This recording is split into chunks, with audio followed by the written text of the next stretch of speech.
I'm here to do my what I read in June.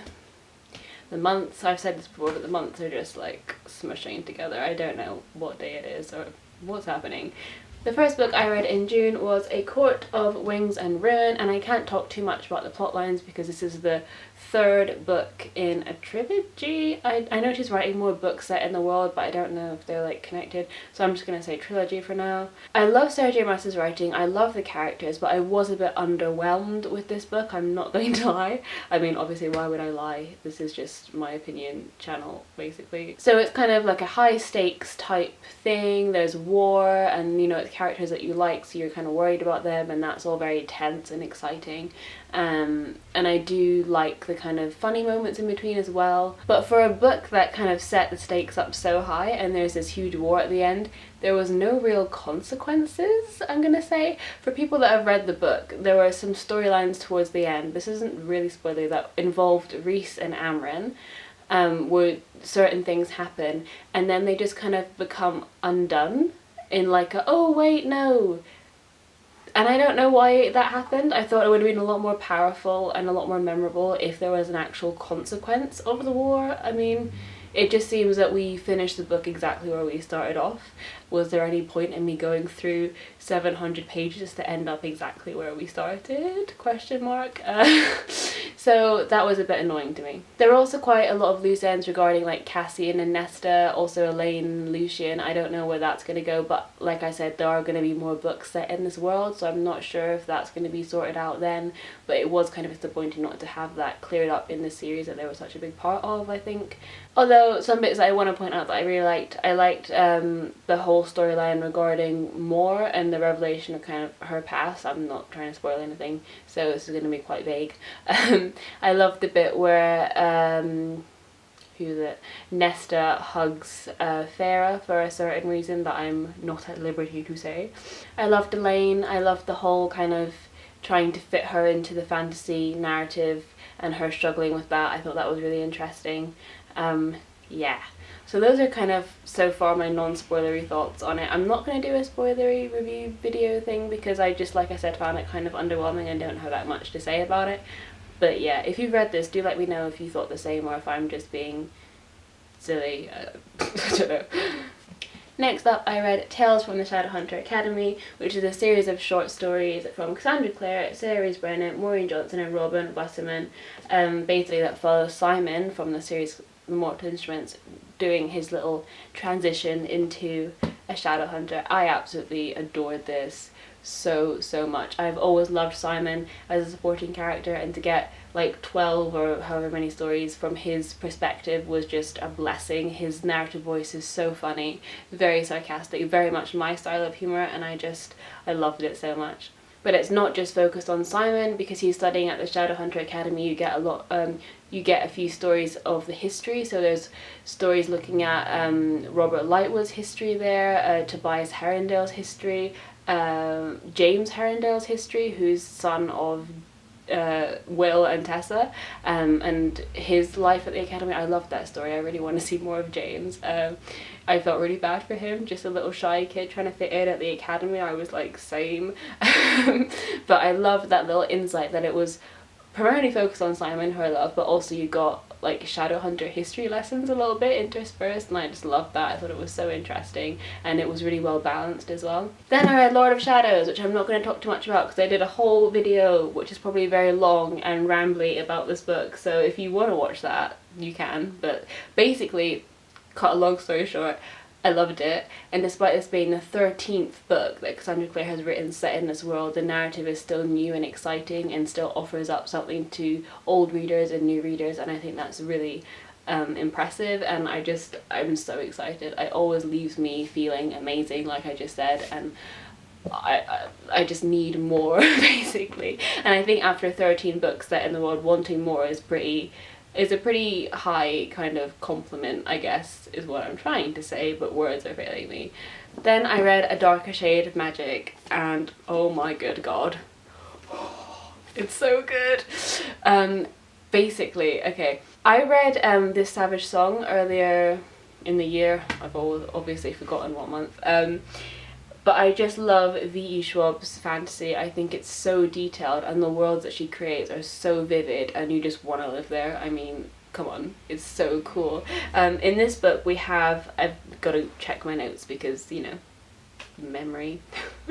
We've got Red London, where magic thrives and is celebrated, and then there's Grey London, where magic kind of hides in the shadows and people don't really know that magic exists. It's like a taboo thing, and people, not a taboo thing, it's just like, it's like a myth, a legend, and there are some people that believe in it and want magical artifacts, and most people just don't really care. Then there's White London, where magic is sought after. Magic is power because it's been drained from White London, and the few people that possess magic, they crave it. It's like a drug, and it's quite harmful in that respect.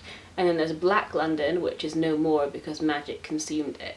I bloody love this. One, I live in London, so it was so amazing to like have a kind of story set there, but with such a magical element like flowing through it. I thought it was beautifully done, and just imagining all these different Londons and the kind of different dynamics in them was just really incredible and really detailed.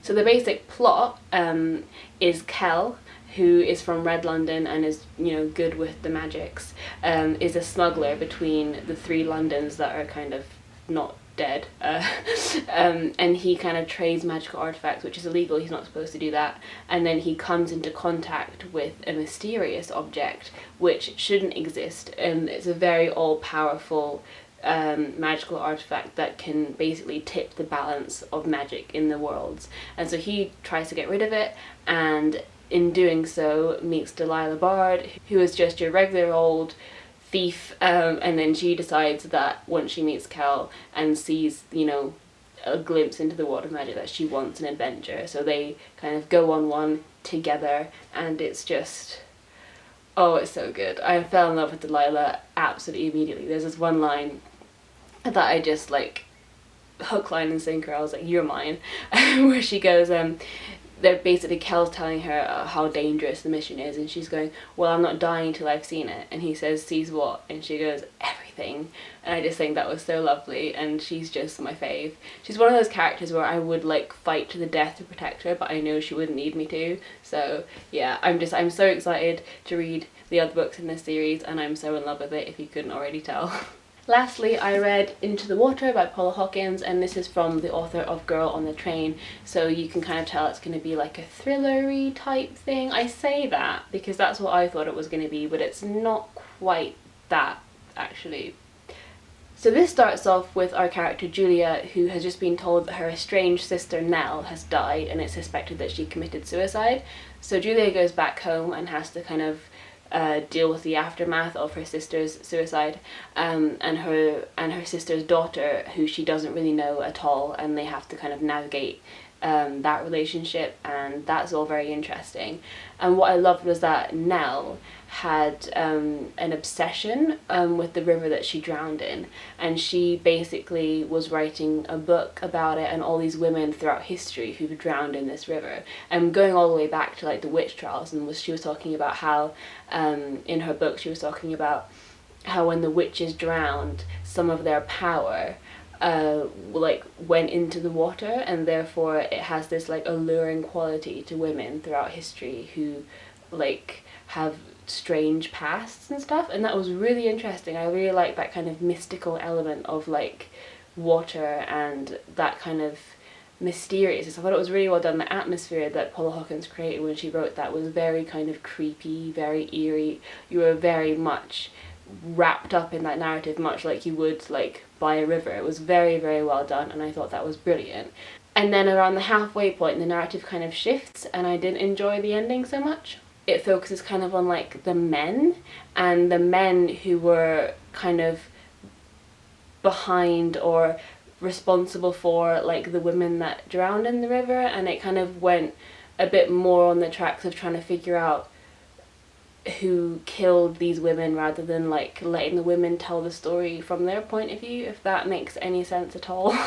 So I feel like the point of view just kind of shifted a little bit, and it wasn't as enjoyable as the beginning part. There are also like a few revelations revelations that I'd guessed earlier on. And I'm not saying that as like, oh look how, you know, cool I am, I should be the next Sherlock. I'm saying that like there was a conversation, this is really hard to say without like giving away spoilers, but basically the main character misconstrues the conversation, but when the conversation was initially presented in the narrative, I did not misconstrue it. So when it's revealed that, oh my god, I misunderstood, this is what she actually meant, I was like, I know that's what she actually meant because that's how I read it.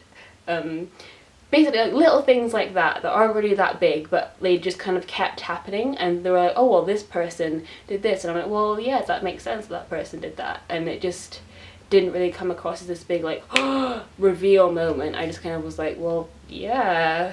Definitely like 4 or 5 stars for the beginning part, which was very dark, very atmospheric, very interesting, very well written, and then kind of like 3, maybe 2 stars on the like last act, which was a bit underwhelming and kind of a bit obvious, I'm gonna say. Like it just kind of sought the easy way out and it was just not as interesting, but definitely worth reading if you like this kind of genre. So yeah, so that's what I've been reading in June. Please leave your comments on stuff that I've read if you've read it, or tell me what you've been reading in June, and yeah, I will see you soon with another video. Bye.